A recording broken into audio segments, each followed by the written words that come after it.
గత భారత ప్రభుత్వంలాగే ప్రస్తుత కాంగ్రెస్ సర్కారు సింగరేణిని దోచుకుంటోందని కేంద్ర బొగ్గు గనుల శాఖ మంత్రి జి కిషన్ రెడ్డి ఆరోపించారు.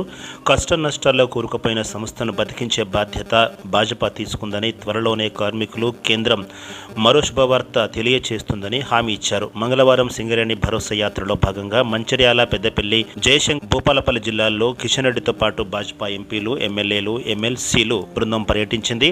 శ్రీరాంపూర్, క్యాతనపల్లి, మంచిర్యాల, గోదావరిఖని, మలహర్లలో ఏర్పాటు చేసిన సభలు, కార్మికులతో నిర్వహించిన సమావేశాల్లో నేతలు మాట్లాడారు.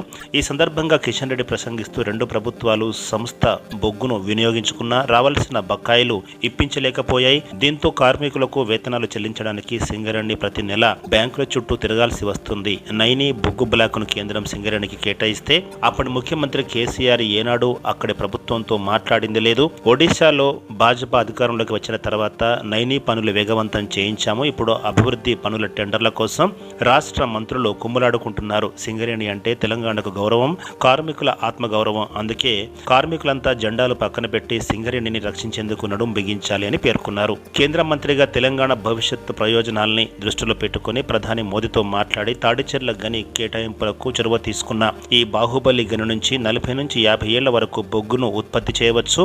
దాదాపు 7,000 మందికి ఉపాధి లభిస్తుంది. భారత కాంగ్రెస్ ప్రభుత్వాల హయాంలో సింగరేణి సంస్థ అన్ని రకాలుగా దోపిడీ, కమిషన్లు, అక్రమాలలో కూరుకుపోయింది.